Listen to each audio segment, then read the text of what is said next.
Là, ce projet-là, effectivement, vous avez connaissance déjà depuis un petit moment de ce genre de projet. Sur celui-ci particulièrement, ils attendent un petit soutien aussi de votre part, c'est important.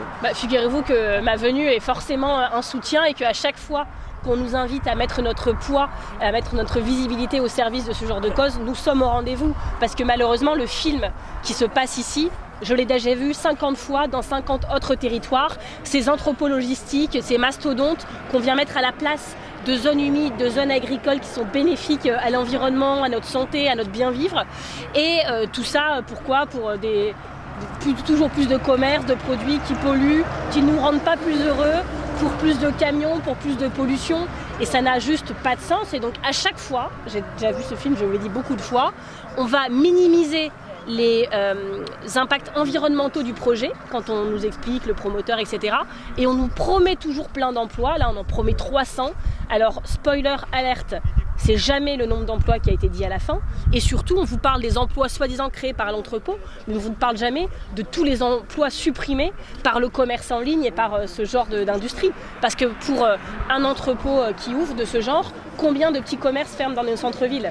C'est toujours la même histoire. Alors comment les autorités, entre guillemets, peuvent finalement intervenir ? Qu'est-ce que vous proposeriez en fait en termes de projet politique finalement pour aller déjà, ne pas encourager en tout cas ça. Non mais évidemment que les autorités peuvent faire. Vous savez que ce genre de projet est soumis à un accord de la préfecture, à une enquête publique, à des permis de construire. Donc oui, les autorités ont beaucoup de marge de manœuvre. Mais je ne veux pas qu'on se cache toujours juste les autorités. Ces entrepôts, c'est nos modes de consommation. Et donc ce qu'il faut savoir, c'est que chacun d'entre nous a son mot à dire, et en se mobilisant, en allant participer à l'enquête publique, mais aussi en faisant attention à nous, nos modes de vie. Et donc évidemment que des fois c'est plus simple de commander en ligne que d'aller dans des magasins, que ça peut être pratique tout ça. Mais vous voyez, il y a des choses, par exemple quand son lave-vaisselle tombe en panne et qu'on doit en racheter un parce que la pièce soit n'existe plus ou c'est soi-disant pas réparable. Cette manière dont les industriels en fait ont complètement retourné le truc en produisant des choses exprès qui tombent en panne rapidement, qu'on ne peut pas réparer, ce qu'on appelle l'obsolescence programmée.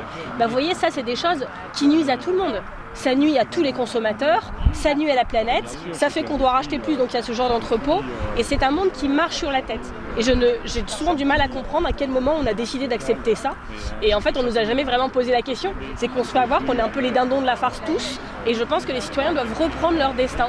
Et les élections européennes, permettez-moi de vous dire, sont l'occasion de faire ça. Parce qu'à chaque bulletin vert que vous mettez dans l'urne, vous envoyez un message de plus ou moins d'écologie, de plus ou moins de protection des consommateurs, de plus ou moins de transparence demandée aux industriels.